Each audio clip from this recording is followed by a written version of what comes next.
Today we are reviewing the study island topic, U.S. involvement in Korea and Vietnam. This is part 2, Vietnam. In 1964, President Johnson authorized U.S. troops to go to South Vietnam and get involved in the Vietnam War. Johnson was attempting to keep North Vietnam from defeating South Vietnam and putting the whole country under communist rule. The U.S. justified involvement in the war based on the domino theory, which was the idea that if one country fell to communism, neighboring countries would follow. Though the U.S. never officially declared war, American troops were in Vietnam for almost 10 years. In 1973, the U.S. negotiated a ceasefire with Vietnam and pulled out of the Vietnam War without victory. The Vietnam War overlapped with the upheaval of the Civil Rights Movement, and, as a result, the 1960s were a time of division in the U.S. There were pro-war and anti-war sentiments and protests. When considering these divisions, it's important to understand that the American public was not insulated from the horrors of this war. They woke up to death reports on the morning news, they saw video footage of the bombing events, and they saw still photographs of the aftermath. They were participants in this war. It was no longer a situation where just the soldiers were mentally sacrificed.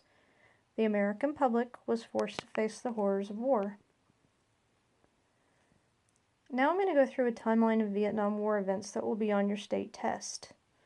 I've used famous photographs from the Vietnam era, so you'll be seeing some of what the American public was seeing at the time. But in order to grasp how American involvement in the Vietnam War developed, we need to reach into the past a little and understand some background events. In 1941, Ho Chi Minh, who was the leader of the resistance movement, led the Viet Minh against the French. The Viet Minh was the fighting force. He led them against the French in an attempt to gain independence for Vietnam. In 1945, he established the Democratic Republic of Vietnam, which had a communist government, so it really wasn't democratic or a republic. To understand why the Vietnamese were fighting against the French, we need to take a quick look at colonialism in Southeast Asia.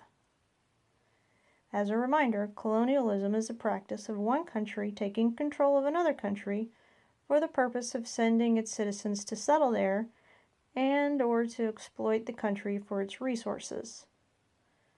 France had established colonial rule over much of Southeast Asia.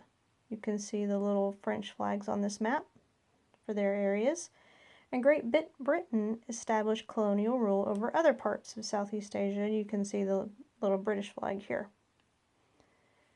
Siam remained an independent country, primarily because it had a smart king. On December 19, 1946, the First Indochina War began as the Viet Minh fought against the French. The war lasted until 1954, when the French were ultimately defeated, and the powers that be, the Viet Minh, the French, and the U.S., met in Geneva to discuss what to do with Vietnam.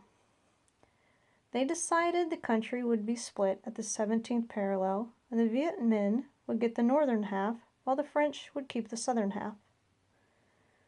The fighting didn't stop, though, and then in 1964, the Gulf of Tonkin incident brought the U.S. into the war. The Gulf of Tonkin incident consisted of exchange shots between North Vietnamese submarines and a U.S. naval destroyer named the USS Maddox.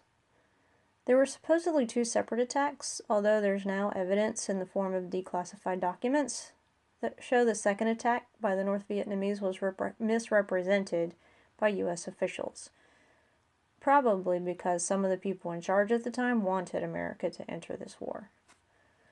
The Gulf of Tonkin incident is important because it led to the Gulf of Tonkin Resolution, which allowed President Johnson to send troops to Southeast Asia without formally declaring war. Johnson sent troops to Vietnam under the command of General William Westmoreland. Later, Johnson increased the number of troops in Vietnam by claiming that he had the power under the Gulf of Tonkin Resolution. Congress did not officially declare war the entire time the U.S. was involved in Vietnam. We were there for almost 10 years and Congress never ever declared war. In 1965, the U.S. began Operation Rolling Thunder, which was a bombing campaign that ran until 1968. It was designed to force Ho Chi Minh to abandon his attempt to take over South Vietnam. It didn't work. This photograph shows a B-52 bomber dropping explosives, but the campaign didn't only involve explosives. We also used chemicals, specifically napalm and Agent Orange. Napalm is a highly flammable, sticky jelly-like substance that sticks to the skin and causes severe burns. In this photo, we see a group of children running from their village, which had just been bombed with napalm. The children have terrified, excruciating expressions on their faces, and the young girl had torn her clothes off because they were burning her.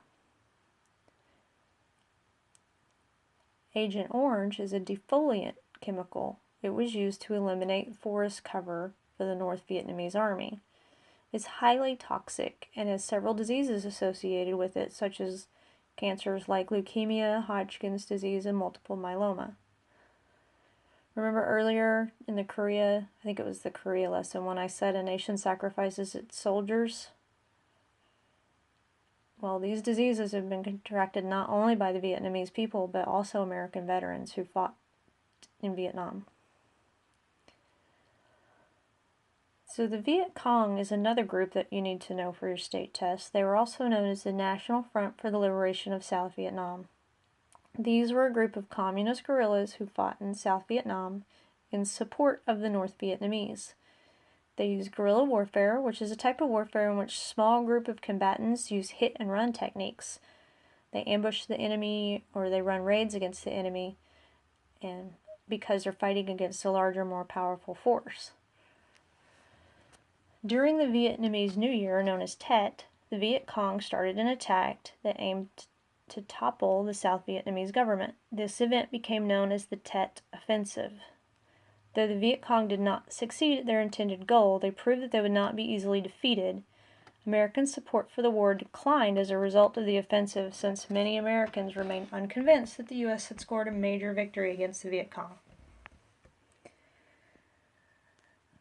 So also in 1968, the My Lai Massacre occurred, and this happened when U.S. troops went into the village of My Lai in search of Viet Cong combatants. There were no Viet Cong soldiers in the village, but U.S. troops massacred innocent civilians, including hundreds of women, children, and elderly people.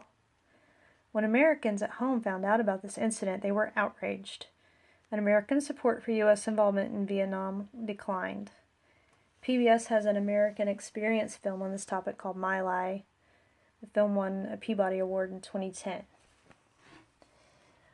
Richard Nixon was elected president in 1968 because he made primarily because he made campaign promises to get the U.S. out of Vietnam. And in 1969, he announced his plan to do so. The plan was called the Vietnamization Plan, which stated that American troops would train South Vietnamese soldiers, and then the American troops would leave Vietnam. But getting out of something often proves more difficult than getting into something, and we did not immediately exit Vietnam. In fact, in 1969, we expanded the war by invading one of Vietnam's neighbors, Cambodia. During the Vietnam War, the North Vietnamese Army had established a presence in eastern Cambodia. In 1969, the U.S. started bombing Cambodia, and then by 1970, the U.S. and South Vietnamese ground troops invaded Cambodia in an attempt to defeat the communist forces there. Anti-war protests occurred in the U.S. after the invasion because many Americans were angered by the invasion. One of these protests turned into tragedy. On May 4, 1970, a protest of the U.S. invasion of Cambodia was held by students at Kent State University in Ohio. Ohio National Guard troops were sent to break up the protest so it could not turn violent. But the troops fired upon the crowd while trying to break up the protest, and 4 protesters were killed. After this incident, numerous Vietnam protests were held throughout the U.S. And also, in America during this time, support had been growing for the 26th Amendment. See, many states did not allow citizens under the age of 21 to vote. During the Vietnam War, young men under 21 were drafted into the military. In fact, the average age for a serviceman in Vietnam was 19. So many Americans thought it was unfair that these men were forced to fight in a war but could not have the right to vote. Congress passed the 26th Amendment in 1971, which lowered the voting age to 18 across the United States. Also in 1971, the Pentagon Papers were leaked to the New York Times. These were papers that were commissioned by Secretary of Defense Robert McNamara. It was a history of U.S. involvement in Vietnam. Pages of the documents, called the Pentagon Papers, were leaked to the New York Times, and the newspaper published excerpts. President Nixon got an injunction to stop the paper from publishing more excerpts. But the newspaper appealed, and the case went to the Supreme Court, where the court ruled that the injunction was unconstitutional because it interfered with freedom of the press. Also, in 1968, Henry Kissinger, whenever Nixon was elected, his U.S. National Security Advisor is Henry Kissinger, and he began talks with a Vietnamese diplomat called Le Duc Tho about stopping the war. They didn't come to agreement until 1973, but they agreed to a ceasefire in 1973 and the end of the U.S. involvement in the war. The last of the U.S. troops withdrew in March of 1973, but the fighting between North and South Vietnam continued until 1975. Also in 1973, the War Powers Act was passed, and this is an act that forced the president to get approval of Congress before sending troops into a hostile territory.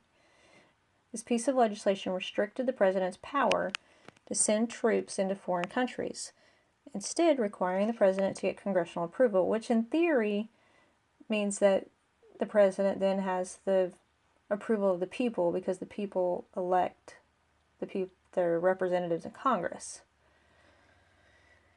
And then in 1975, Saigon, which was the capital of South Vietnam, fell to the North Vietnamese. This marked the defeat of South Vietnam by North Vietnam and the end of the war. Vietnam was then reunited as one country under communist rule.